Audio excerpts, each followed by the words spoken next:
Hello, and welcome to Reframing the Pain, Season 1, Episode 6.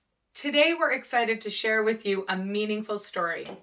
We're going to meet a brave young mom who has faced some really tough challenges, not only overcoming long COVID, but also learning how to cope with a shocking diagnosis of a long-term illness. Her journey is truly inspiring. We believe you'll find her story relatable and uplifting. Everyone, let's sit down with Cassie Brown. Welcome to Reframing the Pain podcast. Thank you. Yes, thanks for coming and being here. Mm-hmm. Our studio's a little bit out of town, and so you made the jaunt. You picked me up, so that helped. With the dogs. So we have actually known each other for a while. Mm-hmm. And I love your story. I find it very inspirational, even though it is about pain, which is never fun to talk about or go through. But I loved your story because it really makes me think of resilience.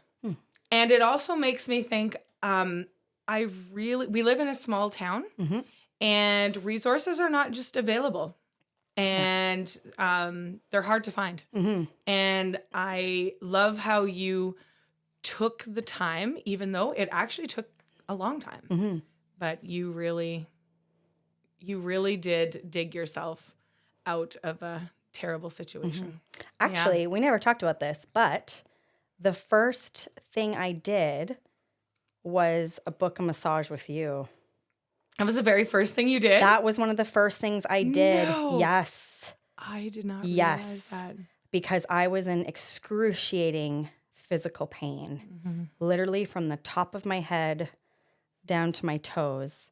And I had no resources or didn't know where to start. And I wish I could remember exactly the sequence of events, but all I know is I'm pretty sure I just texted you, do you have any time for a massage? Or maybe a mutual friend of ours had been coming to a massage, because even though we've known each other for a long time, we didn't really connect very much, much on a social level. Yeah. Even though we know each other and we know the same people and are part of the same religious community, we didn't often see each other. So I remember when I laid on your table in the basement of the Jaffrey gym / former Kingdom Hall. That's true. Yes, and I remember you had asked me a lot of questions about my pain and where it's coming from and why are you feeling it. And I think already at that point I was already pretty emotionally just kind of tapped out. But I had been experiencing it really intense stinging pain at the top of my head. I remember that. And then it manifested into stinging tongue. My tongue was on fire. And every nerve in my body felt like it was screaming at me. What made you think of massage? I think at that point, that's what was available because it was also during COVID time. So it was difficult to get resources that you needed. And that was a tangible thing that I could do. And you had availability and you were quick about it. And I remember I went in actually you had recommended to do a few treatments consecutively, which I'd never done before because I've never had massage therapy for the reason of it being a therapeutic experience. For relaxation. Yes. Yeah. Or fun. So I'd never had that experience before where I needed massages for a specific reason other than what you said, relaxation. So when you had suggested you need to come 3 times this week, we need to hit it. We need to hit this target. I remember that was a lot at the time, even just financially, right? Because it's not the way you think about getting massages. But I remember being this is going to help me. Like, I got to do something. And that was kind of the jumping point to starting to take charge, to feeling better. And making connections. Yeah, because it just brought it down. And it also helped me realize there's a strong link between talking out loud about your pain and then receiving help for it from like a compassionate source, because you just listened and it just helped me kind of like process what was physically happening to me. And I remember I cried a bunch, just like letting go. So I remember that being like a pretty big turning point to start. I mean, and of course there was more things after that. But. So let's kind of go back and like hear your story. I mean, you've lived a lot of different places and stuff, but like kind of like what was your like childhood, where you go, I don't know what, I'm always super interested in people, like where they grew up and I always like find it's like where I got my foundation from. So like, what was your kind of growing up? What was it like really? I don't know if we have enough time. Just kidding. I grew up in a small rural community in Ontario, Northern Ontario. And I have an older sister, younger brother. And we lived kind of a little bit in the outskirts. So we were a little removed from everything else. So felt a little bit isolated actually, because I was on the bus for like an hour just to get to school every day. And just we were kind of in the outskirts of the little town, little community that I lived in. I don't know much more to say about that. Stayed there till I was about 18, and then I moved to Toronto.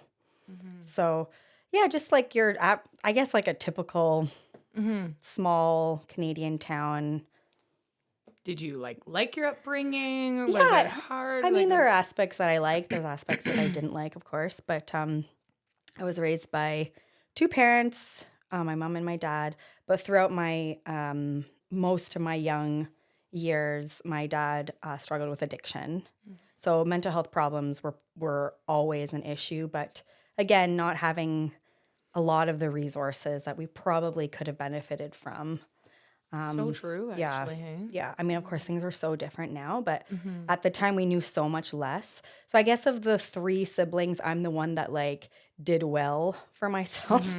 But I mean, it came with the same scars and issues like everyone else. But so my brother struggled a lot with mental health problems, still does, but better. And my sister was a lot older than me, so she moved out when I was like around maybe 8 or 9.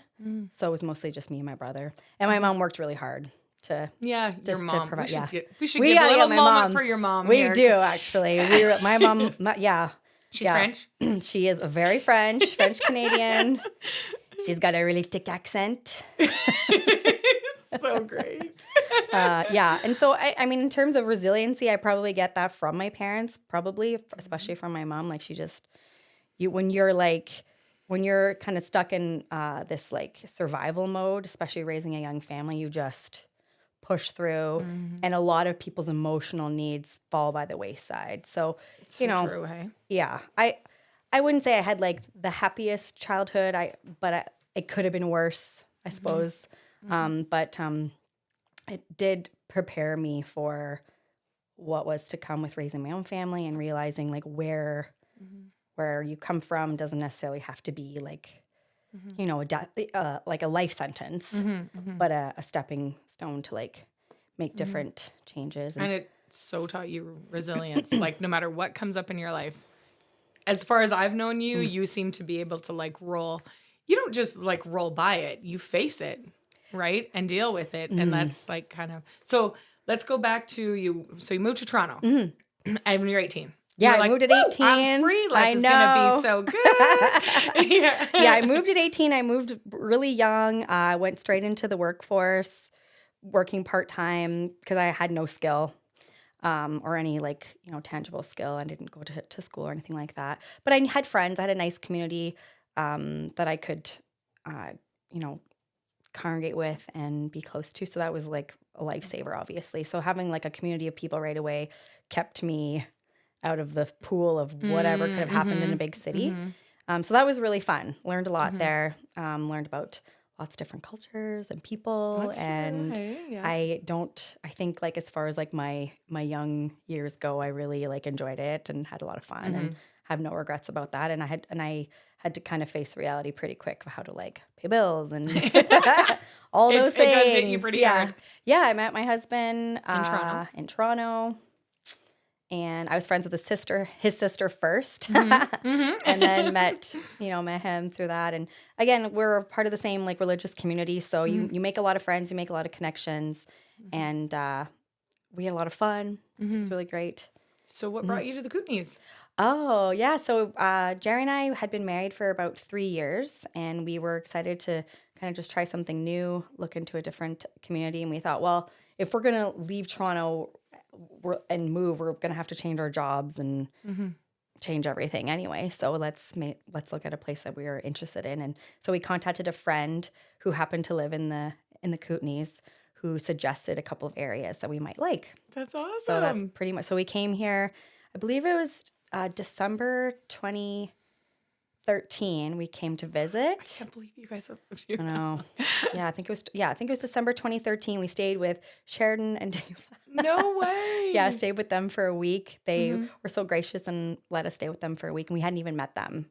And like this is like way different. Like this is a long ways from Toronto. Yeah, super, super different. Honestly, it's as close to us at the time. It felt like we moved to a different country, as far as like how different just the lifestyle. And even though I'm from a smaller community in Ontario, like nothing like this, like nothing like the Kootenays in the mountains. So cool. Yeah, we loved it. And 6 months later, we moved. We just packed up our tiny little 500 square foot Toronto apartment. We fit everything in like the smallest one, maybe not the smallest U-Haul, but pretty much that like second level up. Yeah. Man, that must have been exciting. Here. Yeah, it was really fun. We didn't even have a place to live. We just knew we'd find something. Wow. Back then, you could like use Craigslist and Kijiji and these things to find an apartment. But that is so crazy. What was that like? Like you're leaving the city, you're starting it's like you're actually starting a new life. It was really exciting. A lot of our friends thought we were crazy. They really did. But I mean, we're moving for the right reasons, and we had the right set of people to help us throughout that. And we knew we were coming to a community with like-minded people, so we knew we would be safe. We'd find the people that we love and eventually. Was it hard to move away from your families? Like, no, not particularly for me, because I'd already been living away from my family already for a few years. So I was just excited. There was a little bit of nervousness, of course, but no, we were excited. And then you had a surprise. I had a little surprise baby. I mean, it shouldn't be a surprise. At some point, you should know that this is possible. Although, for whatever reason, it didn't even cross my mind. Love it. So stupid. So Margot was born in 2015. Yeah. And then, and you have two kids now. And then Winnie was born in October of 2019. So just before the pandemic, pretty much. So you already kind of touched on your like experience a little bit. You started to have this like weird pain, but kind of like leading up to that. So you have one child, you're working, like you're your own boss, right? You're an entrepreneur. Up until then, like how was things like struggling with, did you have anything prior to this that really? Actually having Margot was really interesting. I think any woman can relate. When you have a baby, everything about your life changes. A lot of like past childhood experiences resurface because you have nothing to compare it with, right? Like you're a new mom, you have this human, and you don't know nobody knows how to be a parent. You just become one day. There's no manual. They send you home. And I remember when I had Margot, all of a sudden a lot of my past lived experience was coming back because I don't know how to be a parent. So I was thinking like, oh well, how did things go when I was little? What did my mom and dad do in this particular situation? And that's when I think a lot of like negative thoughts came flooding back, because it kind of had dawned on me that not a lot of the things that occurred when I was young, I would want to imitate in my own family now that I have my own little family. So that I found that to be like a bit of a struggle at first, because I realized I'm like, like kind of more, in a home where might have been more like yelling and screaming and mental health struggles and addiction struggles and all these things. And that's nothing like my family right now. My husband's nothing. Like, I don't have the same life that I had, but for whatever reason, a lot of these memories came back and I didn't know what to do. That is so interesting. I don't know if I've heard anyone articulate it like that, but that is actually so accurate. Right? Yeah. So I probably didn't understand either at that point, like how of an anxious person I am, because when you have nothing to compare it to, you don't know. And so I probably had massive, likely postpartum anxiety, not depression, but the postpartum anxiety after having Margot, but not recognizing it because I was doing all kinds of crazy things that, you know, looking back at myself now, I would have been like, Cassandra, no. Like, don't make pillows at midnight. Don't. So, you know, like I did a lot of like things like frantically to kind of keep going and keep pushing through. What you mean by making pillows is like, oh, you wanted to, I remember you were going to like start a pillow business. Yeah, I was going to start a pillow business. And all of a sudden you just got. And I had a newborn. Like Margot was maybe 6 months or something. And I was like this skinny and just so much anxious energy that I didn't know where to put it. So I did a lot of strange things and being out in the community volunteering a lot, which at the time looked like a noble purpose, but in hindsight now was highly unhealthy. Yeah. Emotionally and mentally, because honestly, I should have been home. Actually, this is the second thing I don't know if I've ever heard anybody talking about is postpartum anxiety. Yeah.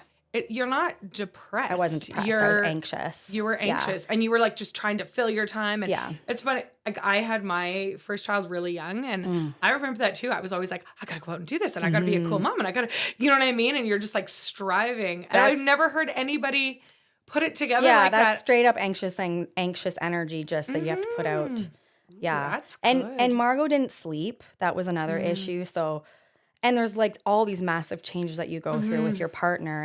And not a lot of people talk about postpartum depression in dads. So I would say Jeremy Jeremy had more of the people call it daddy blues, but it's depression. It's where things just massively change overnight and they have to find their new way. And those first few months, it's really all about mom and baby. And so we had a period where like that was a hard adjustment too, but eventually it got better, of course.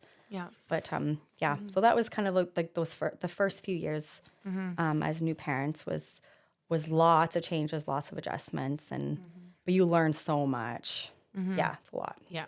How do you think that you learned from that first situation? Like, what lessons did you? Because I find like as humans, we always go through these like crazy periods, and like you said, if I look back now, I'm like, whoa, no. Like, how did you kind of get yourself out of that? How'd you kind of problem solve once you kind of recognized? Well, that took some time. It took some time. And I mean, I couldn't even think about having another baby until Margot was like 3 and a bit. It didn't even, which is not that long, but it's common for people to start, you know, they have their first baby and they're already thinking about the next. I just remember just the idea of having another baby was just so traumatic. I was like, no, like we're finally just getting our life back together. But it did take some time, and it also took time for my husband to be on board too. And then, so by the time Winnie came around, it was 4 years, 4 years in between, and I was so relaxed. Can you remember kind of like what some steps were that like kind of got you out of that postpartum anxiety? Can you remember? No, I probably had it all throughout. Yeah. No, but like how did you, so by the time you got pregnant with Winnie, you were like relaxed. So what, do you remember any like self-care or? Oh yeah. No, I actually, looking back now that I know about, you know, panic disorder and different things like that, I didn't know, but throughout my entire pregnancy with Winnie, I had anxiety and I didn't know. We use that word so loosely, right? Anxiety, but I had like physical anxiety and I didn't know what that was. I had like the jitters, the heart palpitations, like the existential dread, feeling like I'm about to die, like really severe anxiety. And I didn't know any You didn't know it was actual anxiety. Yeah, I didn't know it was physical. Like now that I understand how anxiety can manifest in very physical symptoms, I look back now, I'm like, oh, that's what that was. And I had that all throughout my pregnancy with Winnie. I also was very sick for both my pregnancies too. Like I had hyperemesis gravidarum. So it was like really bad. I had to go in constantly to get IV fluids and for dehydration. So anyways, the pregnancy part was challenging already on its own. So that added another layer. But, so that is really good because it's like, I always try to help people, like in the massage when you were talking, like help people connect like physical pain to the mind. We always think about like, oh, we have anxiety, and oh, we have stomach issues, and oh, we're anxious in our brain. Oh, we have a sore shoulder, but like not actually putting the whole body together. We're a unit. Yeah. Right? It's like if you are having anxiety, it is going to manifest in your body. I love to look at it like, well, that's why I do this podcast on pain, because it's like pain is communication. And it's like your body will physically manifest all this. It's like trying to talk to you, but it is. But you got to like get up the next day. You Yeah. got to feed. You got to do this. You got to exercise. You got to be cool. You got to clean your car. You got to, you know what I mean? Like, and so we just keep going through it. But yeah. But I think a lot of people, when they get to a point where like they have a major thing that erupts, like looking back, there were signs and clues all along. True. And I do see that very clearly now, very clearly. So when Winnie was born, it was such a special time. If I can just like explain it, I'll try to explain it kind of quickly because, so when she was born, I had the most like flawless birth. It was so almost like cathartic. It was such a beautiful, and my birth experience with Margot was also really good. So I don't have any of like the birth trauma, which I'm grateful for because I realize not all women have that. So birth was something that I'd had a good experience with. So when it came time to give birth to Winnie, same thing. By the time my water broke, she was born in 45 minutes. Like super fast. Yes. And Jeremy was there obviously the whole time, and we live in a small town, so it was like so quaint and nice, and the staff was amazing, and I gave birth so quickly and so flawlessly, and it was just this like really beautiful. She came out like a little kitten with her eyes closed, and her temperament was so different from Margot's. She slept from day one, which I'd never I just assumed like I didn't sleep till Margot. I didn't sleep till 14 months. She was 14 months when she finally slept longer than 3 hours. Wow. So my nerves had been like shot from that experience. And Winnie, it was so strange because we brought her home and I kept like trying to wake her up to feed her, and because I thought, and then I realized I'm like, no, she'll eat when she's hungry. Like babies naturally know their cues unless they have a health issue. So it was just, we were in this like beautiful little bubble of happiness. My second baby, I'm a little calmer, like Jeremy's ready. Margot took her in so great. Like it was just so sweet and so cute. She slept right away. It just felt like our family had been completed. Like it was just so, like honestly, one of the most beautiful time of my life. And then 4 months later, COVID hit. Right. 4 months.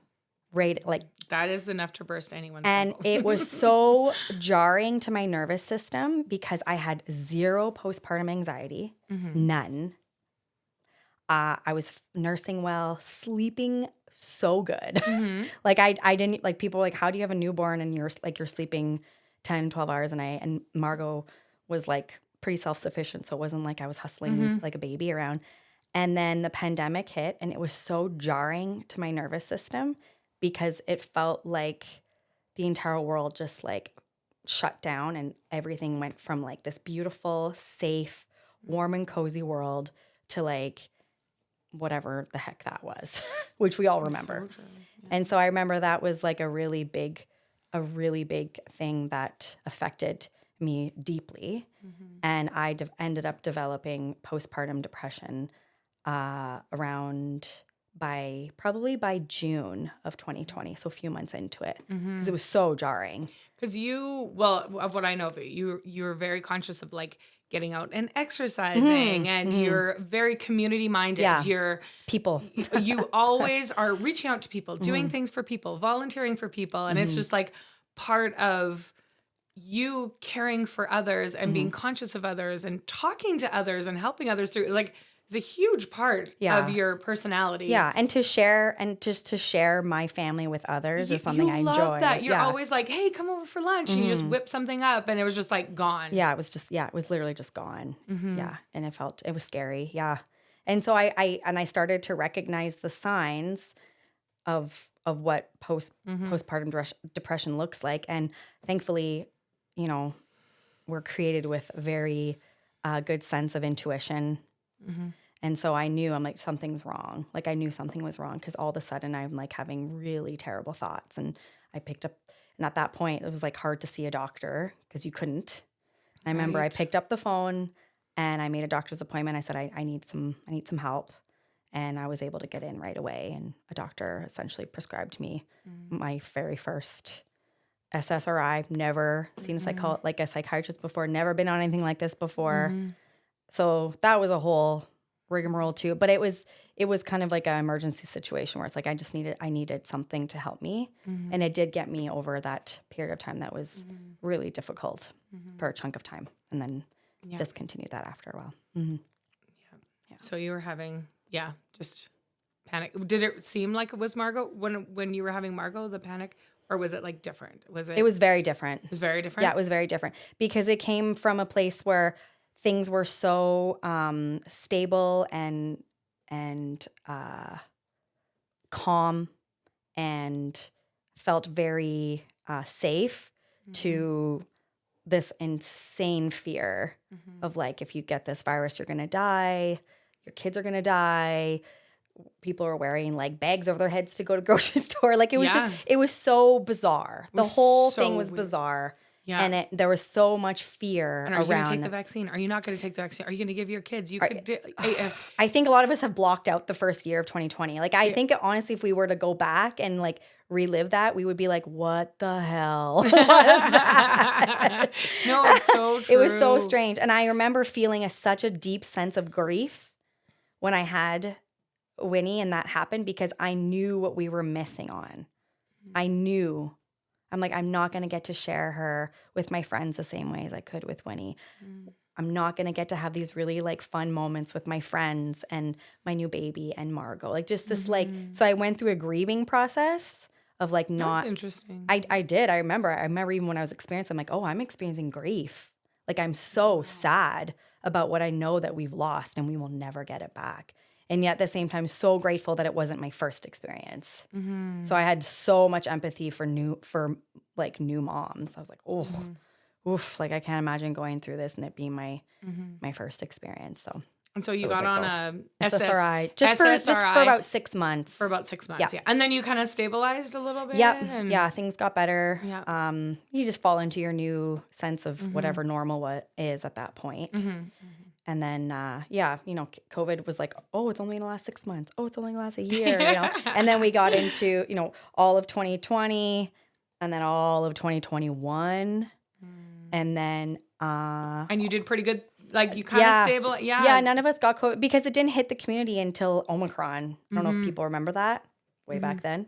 But yeah, because our area is so small and we're not we're not exposed. I mean, you didn't have to go outside if you didn't want to, or if you did go outside, you're not going to see a person for miles. Yeah, no, that was my experience. So for many in the smaller communities, it was like perfectly fine. If anything, they were like relishing it and loved it, which was fine. I'm happy for those people. That was not my experience. But so if we're gonna like get to the meat of it. So by the time end of 2021, so around November, December, we were finally able to get vaccines, but in order, right? Like you had to follow the protocol of like the age groups. And I remember wanting to get the full vaccine, like not just the first dose, but up to the second dose, because I think at that time, if you had the second dose, you were permitted to travel. You can get on a plane. And you were and I was like, yeah, we got to get traveling. It'll be so fun or whatever. And I remember we went skiing. Actually, it was December because we went skiing December 25th. I think it was like Christmas Day. We went skiing. And I remember that. And it was such a happy day because we brought both girls. We brought both girls. We were so happy. And they reopened like the chalet so you can eat inside the restaurants. And I remember the day we went into, what's the name? I think it was like the Lizard or Grizz Bar. Yeah. And we ordered like fries and a burger and it was such a nice day. And then the very next day we got like a message or whatever saying that the entire staff got COVID. They messaged you? It was on social media or something. Yeah. I forget. Yeah. And then it closed. Then they closed the thing. No. Or like the pub. Yeah, and we were like, oh crap. So the entire staff had COVID. All of them. Like all at once. And that was when Omicron ripped through the community. So if you didn't get COVID at this point, you 100% were going to get it. So anyhow, sure enough, ended up testing positive for COVID, and we had to like go to the Sparwood Health Unit to go and get the actual swabs done. Like it was a whole thing. You and Jeremy and the kids. Girls. And I think only I had gone because I had been presenting symptoms. So we thought, well, if just one of us goes, then we'll know if it's going to be. And so I remember we went, and then I wasn't feeling well for like a few days now, like pretty sick, like just like a really bad cold, pretty sick, but like pretty yucky. And then I remember what had happened was something had happened between a friend and I, like an emotional thing. But I think at that point, our nervous systems were so shot that any little issue we were having outside of COVID was like a big deal. And I remember I was like, I got a text from a friend about something, and I was like, oh, it was like upsetting. And at the same time, I got my results in from, because they would send you a text to tell you if you tested positive. And I remember I was in bed and I was so sick and I had a pounding migraine, and I looked at my phone and it said positive. And I'll never forget this, because when I saw the words positive, I felt like the most insane fear pulse through my entire body, and it hurt. Like it physically hurt so bad, because I was like, oh no, I'm gonna die. My kids are gonna die. Like just these like irrational fears, because you've been built up now for a while about what this is and what it could do. And I remember it just being like, just because you had a baby. Two littles. And there was just a lot of unknowns about all of it. And but so let's just go back so we don't forget. But you did have a very emotional, like it wasn't just like a little bit like annoying, like it was pretty an emotional event had taken place, and it's a relational thing. So if you're a person who, you know, those times things don't affect you, like, but for some, if they think their friend is even remotely upset with them, they have like instant diarrhea. Yeah. Like that. Yeah. Like they're so like, and you so are like an empath. Yeah. So if I have any sense of like someone's upset with me about something, it like deeply, probably overly affects me. I've been working really hard on that for a few years now. So it's a lot better. But at that time, it was like so upsetting to me to think that someone was upset at the same time. And then I found out like literally like minutes later from that I tested positive, and I was already sick in bed. Like I'd already been pretty sick.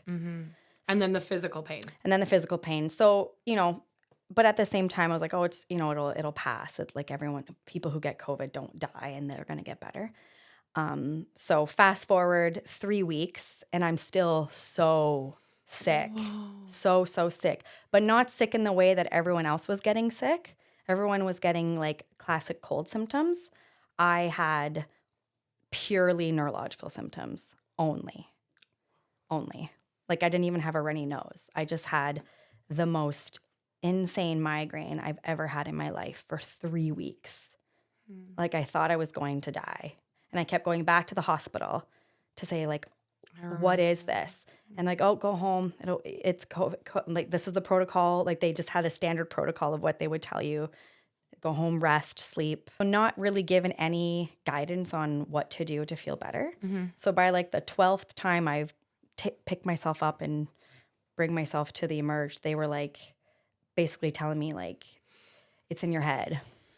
Literally, this is in your head. And you just need to chill out and go home. So it got really to a point where I felt really like fear. I really started to understand that the correlation between fear and pain is so real, because I felt so desperate. I was like, nobody understands what I'm going through. Everyone who has COVID eventually gets better. I am not getting better. Why? Why am I not getting better? That was the part that really propelled me, because fear is a really strong motivating factor. Because you can't actually live in that state for very long without going completely nuts. If I'm being honest. And I mean, my kids were always such a protection. Like I always knew that. And thankfully my home life was like nice. And I have a super supportive husband, and I have a super supportive community with my faith. So I had like a really solid support system, even though it felt like inside I was dying. So I'm really grateful for that. I just couldn't like fully, I just wasn't satisfied with go home and rest and sleep, because I'm like, if I'm feeling this terrible, there has to be a reason. Like there has to be something wrong. Like I'm not just losing it. Like it felt like someone, the best way I could describe it, it felt like someone had a hot scepter and was just like holding it at the top of my head. It was so painful. And I had these big, deep, dark, black circles under my eyes, and I was losing weight, and your tongue. And my tongue was Constantly. on fire. Yeah. And it was just this constant reminder that something's wrong. Like it is so interesting. It's like the communication. Yeah, yeah. And so over time, you know, trying different modalities, I got in touch with a naturopath, and he was great. And it was funny because he really brought it back down to basics, which I'd never had a physician or any type of person in like the healthcare industry ask me questions like, well, how have you been feeling? That's like, how are you stressed? What's your stress level at? Are you anxious? Like those are some of the first questions he asked. And I was like, oh, yeah, no, I'm super stressed, and I'm having panic attacks. And I'd never had panic attacks in my life. And I was having actual panic attacks. Do you remember the first one you had? Like, what was it like? So that was also a side effect of whatever COVID did to me, is I had on and off panic attacks for 2 weeks straight. And I didn't know, I didn't know what that was until afterwards. I was like, oh, they were panic attacks. I would wake up from a deep sleep and my heart would like stop. Like my heart would just like stop beating. Or at least I thought it was, for a while. And then it would after like 30 seconds, another thump, like another beat. Like it just like, for whatever reason, my whole nervous system just like shut down, and it made my heart rate feel like it just stopped. Like I felt like I had no heart rate, no heartbeat. And I remember I'd get up and I would like hold my chest and I would try to like feel my heartbeat. It took a long time. So I don't know why that was happening. After doing lots of research on COVID, there was like tons of heart side effects that people were experiencing, tons and tons and tons. But it was unknown. Nobody understood. And then I would get up and I'd look at myself in the mirror, and I would just like remind myself that I was still alive, because I thought I was dead. Like it was really hard to explain. It was just a very strange psychological thing. And I would experience it alone at night in the middle of the night. And I would have them every night for about 2 weeks. And that was what was kind of making me feel crazy, because I was like, obviously I'm dying. Right. Like there's obviously something really wrong. But looking back now, they were panic attacks. You felt quite alone? Yeah. In this? Yeah, because you were like trying to seek help from professionals. And when I would explain these episodes to the doctors, when I would go in, because when these things would happen, that's what kept bringing me back to the Emerge, because I would explain these things happening, and then they would do all these tests on me. Like I had the Holter monitor, the ECGs, and they did all the right things by doing all the tests based on the symptoms that I was giving. But looking back, there was nothing quote unquote wrong with me, but the anxiety of not understanding why I feel so sick, and the fear of not understanding why I feel so sick propelled more of this feeling sick. So it just like fuels it. So the fear, the anxiety, the not knowing if things are ever going to be normal again with the pandemic, if it just feeds, and then you feel worse, and it just keeps going. It kind of reminds me of like up until like when we're young, it's like, oh, you have a cold for 4 days and then it's gone. And so like in the beginning, you were probably like, oh, I'm going to feel really terrible. And I'll eventually feel better. Like 3 weeks you had a migraine. Like, 3 weeks. I never had that. Probably at the end, like when you're sick, like a normal sick, you're just, in a few days you'll feel better. Max 7 days. You eat some chicken noodle soup. Yeah, totally. You have some lemon and honey, and then you're fine, and you're back to work on Monday. You know what I mean? Yeah, totally. But this is like something that you've never really experienced before. And it was real. I remember the amount of pain you were in. It was... And the best way I could describe it is that and at the time, I felt like I'd been split open in every way. I'd been split open mentally, emotionally, physically.